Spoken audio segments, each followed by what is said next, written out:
Imagine this. You're 60 years old. You're sitting in a quiet cabin in the mountains, 2 hours away from home. Thanksgiving night, and you pull out your phone, open your security camera app, and watch 40 strangers flood into the house you built your life in. Strangers eating at your table, strangers sleeping in your dead wife's bedroom. And you just smile because you planned every single second of it. But to understand why a retired history teacher spent Thanksgiving watching his own humiliation unfold on a phone screen 2 hours away, you need to go back to the beginning. You need to understand Walter Callaway.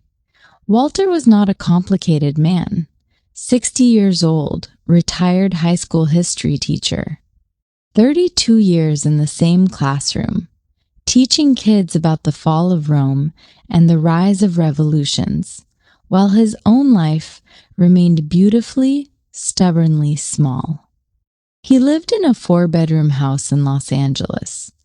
Not fancy, not a mansion, but it was his. Every yellow shutter he'd painted himself. Every rose bush in the garden he'd planted beside Margaret, his wife. His Margaret. And when Margaret passed, Walter didn't change a thing. He kept her garden beds exactly as she'd arranged them. He kept her reading glasses on the nightstand. He kept her side of the bed made every single morning, tucking the sheets in tight, smoothing the pillow flat, as if she were just running late from the kitchen. The house wasn't just a house. It was a museum of a love that refused to die. His only real companion in those quiet years was Dave, next-door neighbor, retired plumber. Every morning, Dave would lean over the fence with 2 mugs of black coffee, and they'd talk about nothing. The weather, the Dodgers, whether the roses were coming in right. And that was enough. That was Walter's whole world. Coffee, roses, silence, memory, until October of 2022. Walter was in the kitchen making toast when he heard the rumble of a diesel engine in his driveway. He looked out the window, a rented moving truck, and stepping out of it, his son, Mason, 33 years old, and beside him, a woman Walter had met exactly twice.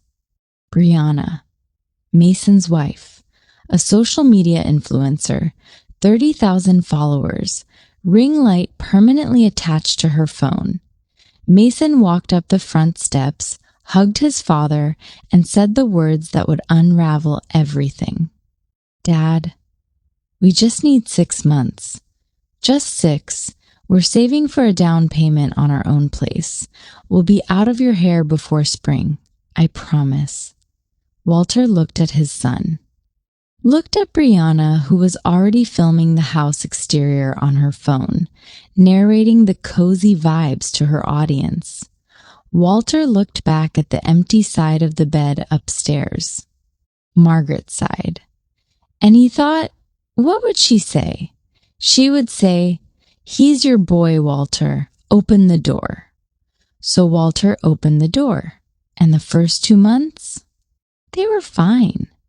Actually fine. Mason helped rake the yard. Brianna cooked dinner 3, maybe 4 times. They said thank you. They laughed at Walter's terrible history jokes. It felt almost like family again. Almost like the house wasn't so empty. But then month 3 arrived, and something shifted. Subtle at first. Brianna stopped cooking. Stopped saying thank you. Started sleeping until 11, noon. Started complaining about the Wi-Fi speed. Started moving Walter's books off the shelf to make room for her ring lights and tripod. She started calling him Walt instead of Mr. Callaway. Then she stopped calling him anything at all. He just became Staff, the man who fixed the leaking faucet. The man who took out the trash. The man who existed in the background of her content. Dave noticed. Of course Dave noticed. One morning, over the fence, coffee going cold in his hands, Dave said, "Walter? They're still here. It's been 5 months." And Walter just sipped his coffee and said, "They said 6, Dave."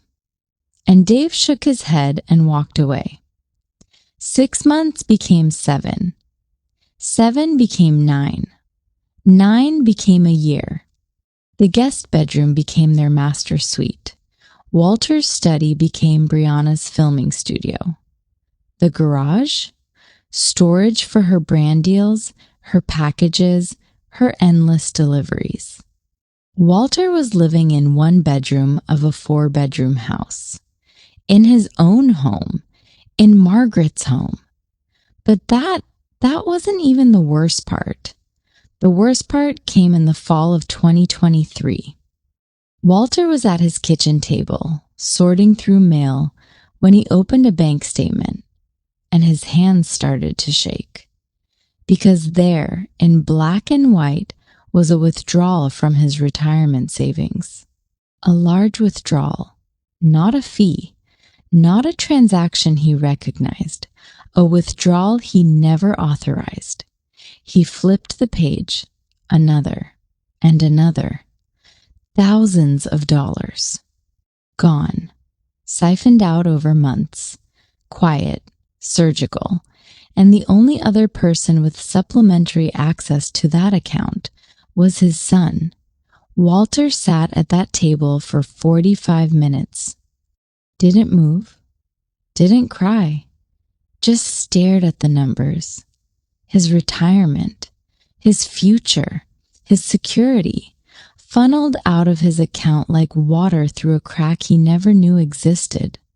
The next morning, Dave found Walter at the fence, coffee untouched, eyes red. Walter didn't say much, just, "He took it, Dave. Mason took the money."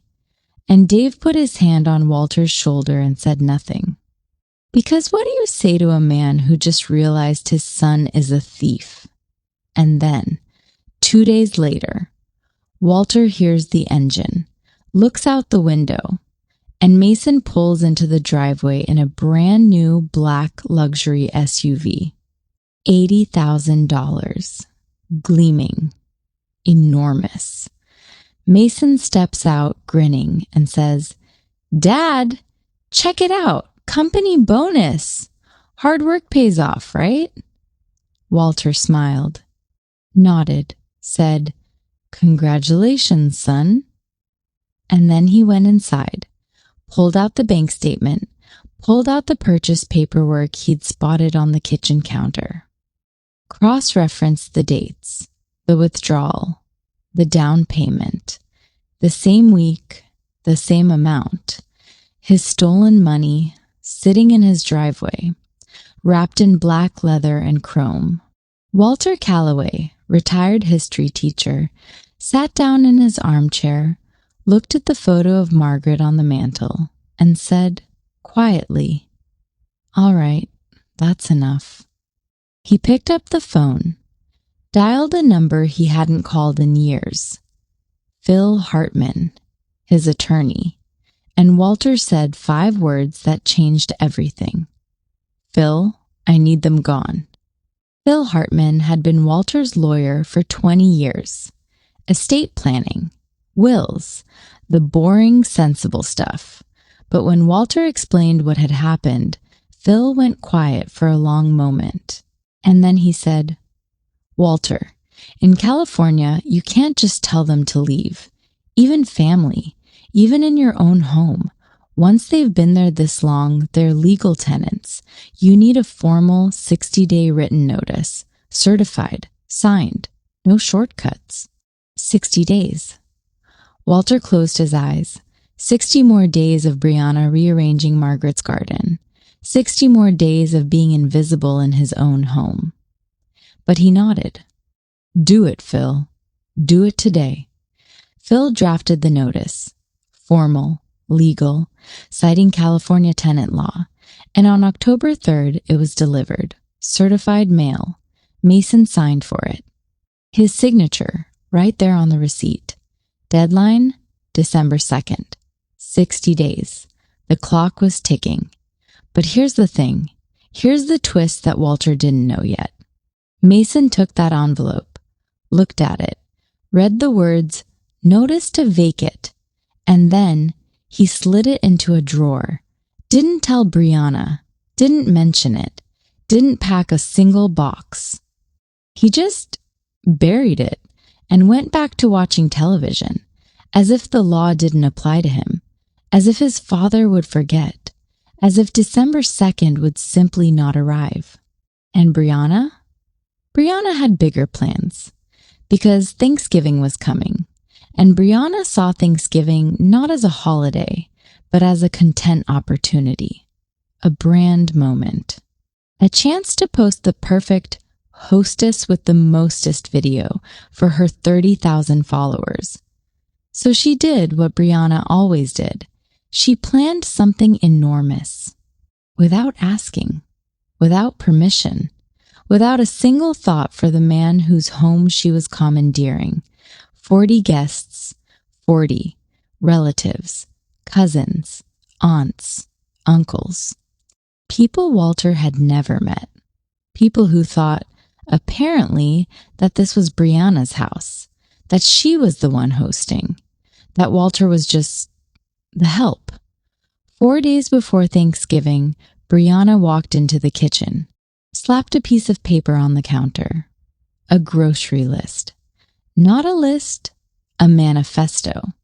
Organic free-range turkey, truffle oil, artisan sourdough, imported cheeses, specialty wines, $200, maybe $300 worth of food. She looked at Walter and said, "I need all of this by tomorrow. Oh, and can you pick up extra napkins? The linen ones."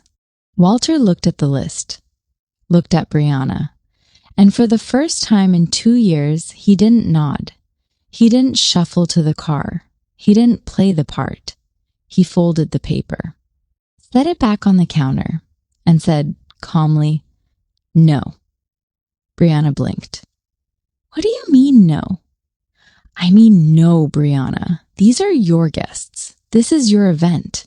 You will do your own shopping." She stared at him like he'd spoken in a foreign language. And then she called Mason. Mason trudged in, looked at the list, looked at his father, and mumbled, "Dad, come on. It's just groceries. Just help her out."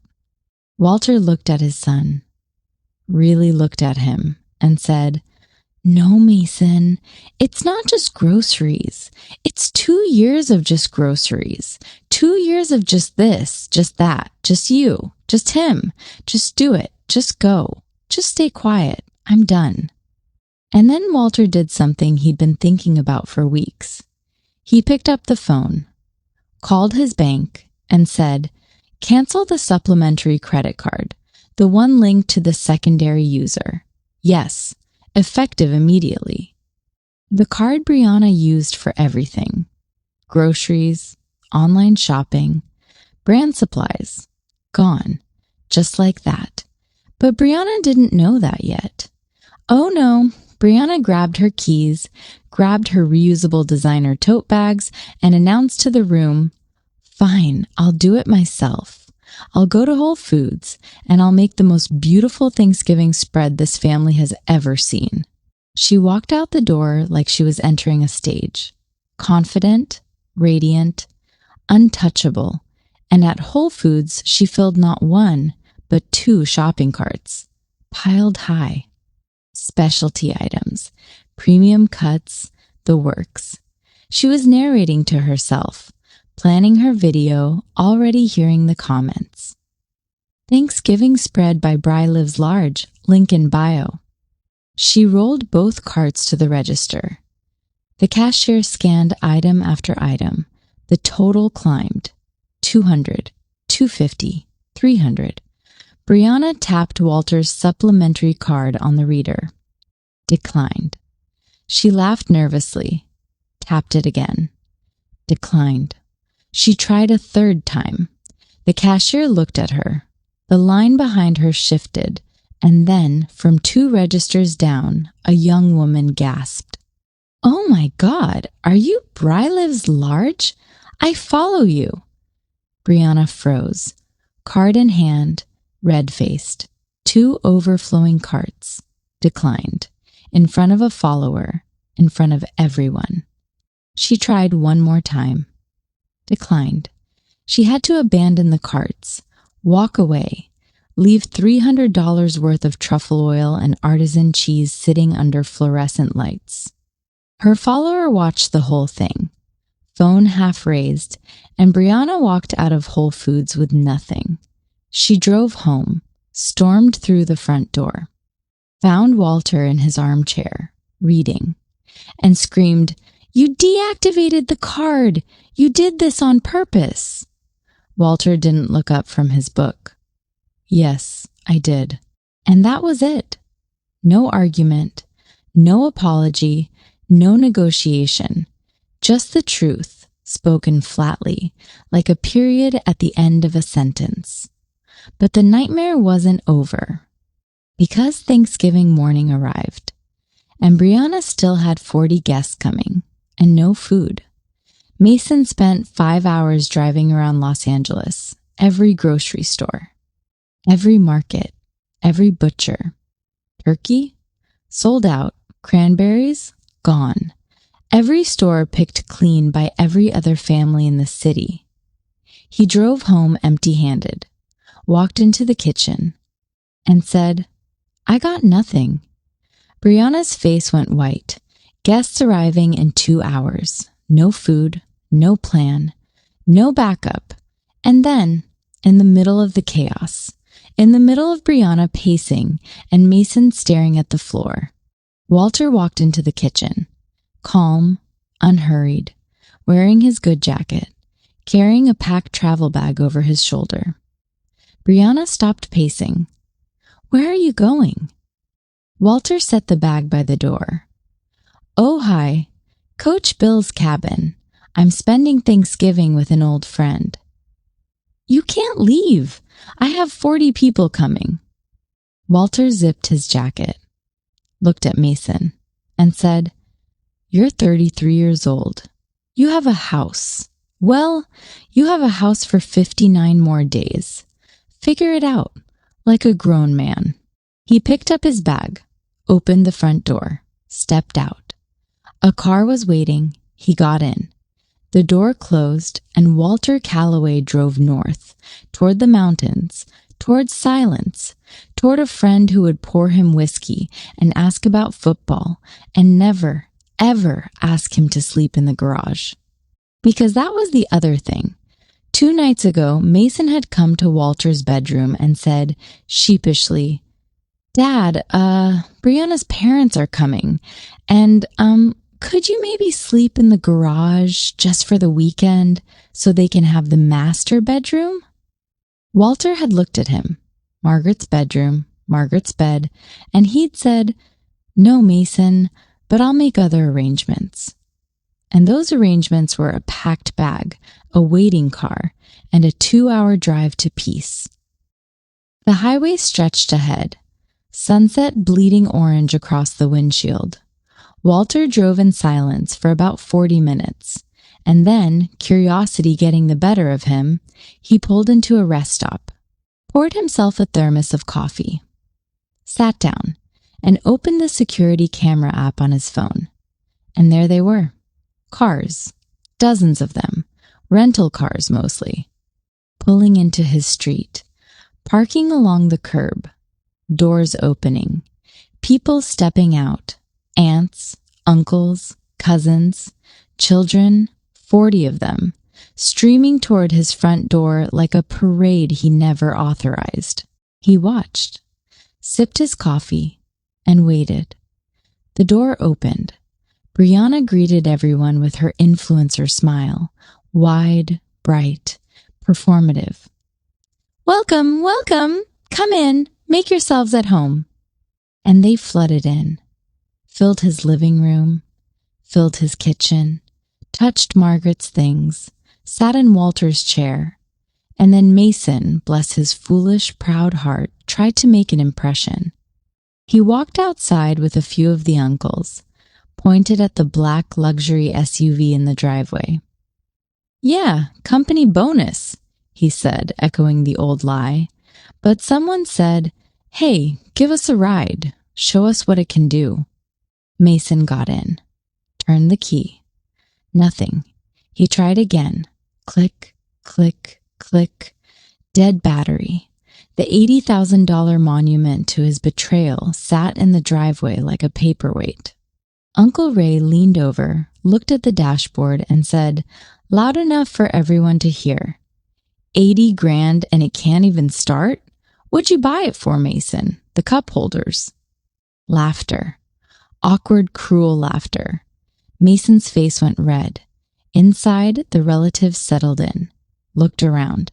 "So where's the food?" someone asked. Brianna smiled tight. "It's, almost ready." And then, "Oh, what's the Wi-Fi password?" And Brianna said, "I don't actually know." Because she didn't. She'd never asked Walter. She'd never needed to. Walter had always just handled it. 2 hours passed. No food appeared. The kitchen remained empty. 40 people sat in a house that had no dinner, no host, no plan. And Brianna, cornered, desperate, pulled out her phone, dialed Walter, put it on speaker, set it on the kitchen counter so everyone could hear. "Walter!" Her voice cracked through the tiny speaker.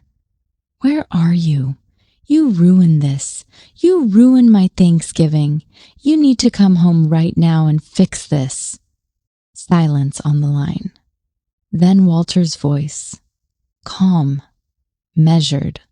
Like a teacher addressing a classroom that had gotten too loud. "Brianna, let me make something clear for everyone listening." A pause. 40 people leaned in. "I own that house. Every wall, every plate, every chair you're sitting in. I have owned it for 26 years. I built it with my wife, Margaret. I paid every bill, every utility, every grocery for 2 years. And I was never asked, not once, not about the 40 guests, not about the grocery list, not about my own bedroom. I was never asked." Dead silence in the kitchen. "You are in my home. You were guests of my son, and you treated me like staff, like a man who doesn't matter in his own house. So no, Brianna, I will not come home and fix this, because I never broke it." The line went quiet, and then Uncle Ray spoke. Wait. Brianna, you told us this was your house. You told us you were hosting. You told us you and Mason bought this place last year." Aunt Linda's voice, sharp. "You said you invited us to your Thanksgiving." Tanya, a cousin, stood up. "Bree, you said this was your kitchen, your home. You posted it. You tagged the location. You said, hosting at my place." Brianna opened her mouth, closed it, opened it again. Nothing came out. And then, from the back of the room, a slow, heavy voice. Richard, Brianna's father. A quiet man. A man who had driven 3 hours because his daughter asked him to. Brianna, just her name, but the way he said it. Heavy, disappointed, final. Is this man telling the truth? Is this his house? Brianna looked at her father, looked at 40 faces staring at her, and she whispered, "Yes." Richard stood up, took off his napkin, set it on the counter, looked at his daughter one last time, and walked toward the door. And like water finding its level, the room followed. Aunt Linda grabbed her purse. Uncle Ray shook his head. Tanya picked up her coat, one by one, then in groups, then all at once. 40 people filing out of Walter Callaway's home, leaving Brianna standing alone in the kitchen. in a house that was never hers, in a life she'd borrowed and broken. Walter watched it all, on his phone, in a rest stop parking lot, coffee going cold, and he felt nothing triumphant, no victory, just a long, slow exhale, like a man setting down a weight he'd carried for 2 years. He drove the rest of the way to Ojai. And that evening, in Coach Bill's cabin, he ate a simple dinner. Roast chicken, mashed potatoes, a glass of red wine. They watched football. They talked about the old days. And Walter slept in a bed that no one asked him to give up. And for the first time in 2 years, he slept through the night. The next morning, his phone buzzed. A text from Tanya. "Mr. Callaway, I'm so sorry. We had no idea. Thank you for your kindness over the years. You didn't deserve any of this." And another from Richard.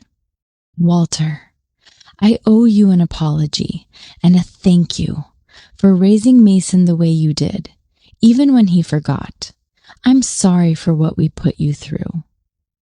Walter read them both, set the phone down, finished his coffee, and smiled. He drove home on November 30th, the day before the deadline, and when he pulled into his driveway, the black SUV was gone. In its place, a small rented moving truck, and Mason, carrying boxes out the front door. One by one, slowly, quietly, Walter got out of the car, walked up the path. Mason saw him, set down a box, and stood there, hands at his sides, eyes red. "Dad, I sold the SUV last week. I paid back what I could. Not all, but I'm going to, every month. I rented an apartment in Burbank, 3rd floor, no elevator. It's small, but it's ours. It's ours, and we earned it." Walter nodded. Mason's voice broke. "I stole from you, from my own father, from the money you worked 32 years for, and I bought a car with it, and I let her treat you like garbage in your own house, and I hid the eviction notice because I was too much of a coward to face it. I'm sorry, Dad. I'm so sorry." Walter looked at his son, really looked at him, and he saw for the first time in 2 years, Mason. Not the thief, not the coward, not the man who let his wife rearrange Margaret's garden. Just his boy, scared, ashamed, finally standing still. Walter stepped forward, put his hand on Mason's shoulder, squeezed. "You'll pay it back, every dollar, and you'll call me on Sundays, and you will never, ever set foot in this house without asking first. Those are the rules. Can you do that?" Mason nodded, wiped his eyes, nodded again, and behind him, Brianna walked out, carrying a single suitcase. No ring light, no phone raised, no content, no performance. Just a woman walking to a car, not meeting Walter's eyes. She whispered, "I'm sorry," to the pavement, and got in, and the car drove away. Walter stood in his driveway, watched the moving truck pull out, watched it turn the corner, disappear, and then silence, real silence, the kind he'd forgotten existed. He walked inside. The house was empty. His house, Margaret's house. The roses were a little overgrown. The shutters needed a fresh coat of paint, but it was his, every inch. Every quiet, beautiful inch. That evening, Walter went to the kitchen, pulled a small turkey breast from the freezer, seasoned it the way Margaret used to, rosemary, garlic, butter, set it in the oven, set the table, 1 plate, 1 glass, 1 chair. He sat down, poured his wine, looked at the empty chair across from him, Margaret's chair, and he raised his glass. "To you, Maggie, to the quiet, to the peace, to the boundaries." He ate slowly. The house creaked around him, familiar and warm. Outside, the roses swayed in the evening breeze. And Walter Callaway, retired history teacher, 60 years old, sat in his own kitchen, in his own home, in his own silence. And it was enough. Now, if this story hit you somewhere deep, if you felt Walter's patience in your chest, if you felt that moment in the kitchen when he finally said no, and it felt like your own no you never got to say, then do me a favor. Hit that like button. Not for the algorithm, for Walter, for every person who's been made to feel like a guest in their own life. And subscribe. Because I tell stories like this every single week. Stories about quiet people who finally stand up. And you don't want to miss the next one. And comment below. Tell me, have you ever had to set a boundary with someone you loved? Have you ever had to say, this is mine and I'm done giving it away? Drop it in the comments. I read every single one. I'll see you in the next story. Until then, protect your peace, guard your garden, and never, ever let anyone make you sleep in the garage.